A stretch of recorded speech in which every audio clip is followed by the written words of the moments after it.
The Forbidden Pact of the Beautiful Handmaid. Chapter 1. The Handmaid's Secret. In the kingdom of Eldoria, a land of rolling emerald hills and shimmering rivers, a grand castle stood atop a cliff, its spires piercing the heavens. The castle, ancient and majestic, was the heart of a prosperous realm ruled by King Roderick and his ambitious wife, Queen Isabella. Their son, Prince Alexander, was the golden heir, beloved by the people for his kindness and wisdom. Yet, beneath the surface of this idyllic kingdom lay a dark secret. Magic, once a celebrated art, had been outlawed for generations, its practitioners hunted and executed under the king's decree. Among the castle's many servants was Ilara, a handmaid of breathtaking beauty. Her hair flowed like a midnight river, dark and lustrous, framing a face with sapphire blue eyes that sparkled with quiet intelligence. She served Queen Isabella, tending to her every need with grace and diligence. But Ilara carried a burden none could suspect. She was born with magical abilities, a legacy from her mother, a sorceress who had been burned at the stake when Ilara was just 5 years old. Her father, a humble gardener, had raised her alone, teaching her to suppress her powers to avoid her mother's fate. Ilara's magic was subtle, a flicker of light to mend a torn seam, a whisper of wind to nudge a fallen candle upright, but it was enough to mark her as an outcast if discovered. She lived in constant vigilance, her secret a heavy cloak she wore beneath her serene demeanor. Despite her lowly station, Ilara's heart was drawn to Prince Alexander. He was unlike his mother, whose cold ambition chilled the air around her. Alexander often wandered the castle gardens, where Ilara tended the roses, and their brief encounters were the brightest moments of her days. Once, as she pruned a thorny bush, he paused beside her, his chestnut hair tousled by the breeze. "These roses thrive under your care," he said, his voice warm. "What's your secret, Ilara?" She smiled, her cheeks flushing. "Just patience, my lord, and a little love." He chuckled, and for a moment their eyes met, a silent understanding passing between them. But Ilara knew such moments were fleeting. Her place was in the shadows, and his was on the throne. Chapter 2. The Overheard Plot. Autumn arrived, painting Eldoria in hues of gold and crimson, and the castle buzzed with preparations for the harvest banquet, a grand celebration to honor the kingdom's bounty. One evening, as Ilara carried a tray of lavender-scented linens to the queen's chambers, she paused outside the heavy oak door. Muffled voices seeped through the wood, sharp and secretive. "The prince must not ascend the throne," a stranger's voice rasped, low and sinister. "He's too soft, too trusting. With him gone, Lord Cedric will rule, and you, my queen, will hold the reins." Ilara's breath caught. She pressed herself against the wall, her heart hammering. "It must be done discreetly," Queen Isabella replied, her tone as cold as winter frost. "The king suspects nothing, and it must stay that way.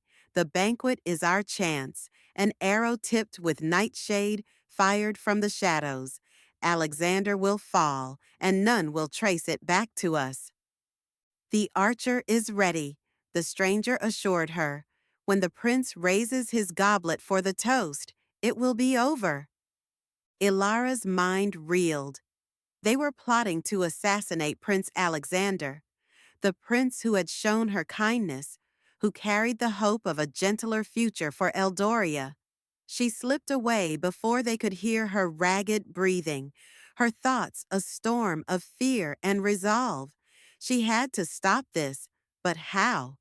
A handmaid's accusation against the queen would be dismissed, or worse, met with a noose. As she retreated to her small chamber beneath the servants' stairs, a memory surfaced. An old tale her father had told her of Morgana, a sorceress who lived in the forbidden forest. The forest was a place of dread, its twisted paths and whispering shadows avoided by all. But Morgana, it was said, could grant any wish to those brave enough to seek her, though her aid came at a steep price. Ilara had never dared to dream of such a journey, but now, with the prince's life in peril, she knew it was her only hope. Chapter 3. Journey to the Forbidden Forest. That night, as the castle slept under a crescent moon, Ilara donned a worn cloak and slipped out through a servant's gate. The forbidden forest loomed beyond the village, its gnarled trees silhouetted against the starry sky like the bones of some ancient beast. She carried only a small satchel with bread and a dagger, her magic humming faintly within her as she stepped into the darkness. The forest was alive with eerie sounds, owl hoots, rustling leaves, and whispers that seemed to call her name. Shadows danced at the edges of her vision, and the air grew thick with the scent of moss and decay. As she pressed deeper, the path twisted unnaturally, as if the forest itself sought to confound her. After hours of wandering, a figure emerged from the mist, a guardian spirit, its form a shimmering wisp of light with eyes like burning coals. "Turn back, mortal," it intoned. "Only those who prove their worth may pass. Answer my riddle. I speak without a mouth and hear without ears. I have no body, but I come alive with wind. What am I?" Ilara's mind raced. She recalled her mother's lessons, the way she'd taught her to listen to the world's secrets. "An echo," she said firmly. The spirit nodded and vanished, the path clearing before her. But the trials were not over. She soon faced an enchanted maze, its hedges shifting with every step. Drawing on her magic, she summoned a faint glow to mark her way, her fingers trembling as she pressed forward.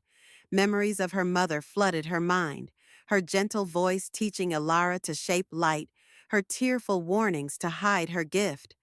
"You are my strength, Ilara," she'd said. Now that strength drove her on. At last, she stumbled into a clearing where a quaint cottage stood, its chimney puffing smoke into the night. The door creaked open as she approached, revealing Morgana, a woman of ageless beauty, with silver hair cascading over her shoulders and piercing green eyes that seemed to see through Ilara's soul. "You've come far, child," Morgana said, her voice smooth and commanding. "What brings you to my threshold?" Ilara knelt, her hands trembling. "I beg your help, great sorceress. Prince Alexander is in danger. The queen plans to kill him at the banquet. I have magic, but it's not enough. Please, I'll give anything to save him." Morgana's gaze softened. "I knew your mother, Ilara. She was a sister to me in spirit, her power unmatched, until fear took her from us. For her sake, I will aid you, but magic demands a price." She retrieved a crystal pendant from a carved box, its surface shimmering with an inner light. "This talisman will shield the prince from harm, but it will draw its power from your life force. Wear it, and your strength will wane until it claims you entirely." Ilara's heart stuttered, but she thought of Alexander, his warm smile, his gentle words, and nodded. "I accept." Morgana placed the pendant in her hands. "The pact is sealed. Go, and may your mother's courage guide you." Chapter 4. The Talisman's Burden.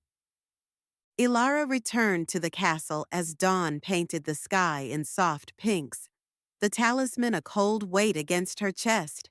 She hid it beneath her dress, its presence a constant reminder of her choice. Over the next few days, she felt its toll. Her limbs grew heavy, her breaths shallow, but she masked her weakness with a servant's stoicism. Whenever she passed Prince Alexander in the halls, the pendant glowed faintly, weaving an invisible shield around him. She caught his eye once, and he smiled, unaware of the sacrifice she bore. The night of the harvest banquet arrived, transforming the great hall into a spectacle of splendor. Tapestries adorned the walls, and long tables groaned under the weight of roasted pheasant, spiced fruits, and golden bread. Nobles clad in silks and furs laughed and toasted, their voices rising over the lutes and harps. Ilara moved among them, pouring wine and clearing plates, her senses heightened by the talisman's hum. Prince Alexander stood at the high table, resplendent in a velvet doublet, his father and mother flanking him. As the feast reached its peak, he rose, goblet in hand, to deliver the traditional toast. To Eldoria, he began, his voice clear and strong, may our land flourish in peace and plenty. In that moment, the talisman pulsed sharply against Ilara's skin. She glanced up and saw a shadow in the rafters. An archer, his bow taut, the arrow's tip glinting with a dark sheen. Time slowed as the arrow flew, a silent harbinger of death aimed at the prince's heart. Ilara acted on instinct, shoving past a noble and leaping in front of Alexander. The arrow struck her chest, piercing flesh and bone. She crumpled to the floor, a cry escaping her lips as pain seared through her. The hall exploded into chaos. Guests screamed, guards rushed the rafters, and the archer was dragged down, his confession spilling forth. The queen's orders, the nightshade poison, the plot to crown Lord Cedric.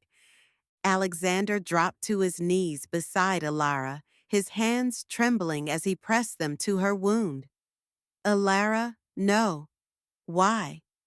Blood stained her dress, but she managed a faint smile. To save you, my prince, I made a pact. The talisman, it protected you. Tears welled in his eyes. A pact? Ilara, what have you done? As guards seized Queen Isabella, her face contorted with rage, Ilara's vision dimmed. The talisman, its purpose complete, shattered into glittering dust. Alexander cradled her, his voice breaking. I love you, Ilara. I've loved you since the gardens, since every moment we shared. I was too afraid to say it. Her hand, weak and trembling, brushed his cheek. And I love you, my lord. Promise me, rule with kindness. Don't fear magic. It saved you. Let it heal Eldoria. With those words, her strength faded, and she slipped into darkness, leaving Alexander sobbing over her still form. Chapter 5. A Legacy Reborn. The aftermath shook Eldoria to its core. Queen Isabella was imprisoned, her treachery laid bare, and Lord Cedric was banished beyond the kingdom's borders. King Roderick, heartbroken by his wife's betrayal, abdicated the throne, naming Alexander his successor. But the new king's reign began in mourning, for Ilara's sacrifice had pierced his soul. Alexander decreed sweeping changes. Magic, long vilified, was no longer a crime. He sought out Morgana, who emerged from the forest to advise him, and together they formed a council of mages to regulate its use. The forbidden forest lost its shroud of fear, its paths opening to those who sought wisdom rather than dread. In the village square, Alexander commissioned a statue of Ilara, carved from white marble. She stood with the talisman in hand, her expression serene yet resolute, a testament to her bravery. Every year on the night of the harvest banquet, the people gathered to honor her, lighting lanterns that floated into the sky like stars. Alexander ruled with the compassion Ilara had urged, his heart forever marked by her love. Her story became a legend, whispered by firesides and sung by bards. The beautiful handmaid who defied fate with a forbidden pact, proving that even the humblest soul could alter the course of a kingdom. And so Ilara's legacy endured, not in the magic she wielded, but in the love and courage that reshaped Eldoria for generations to come.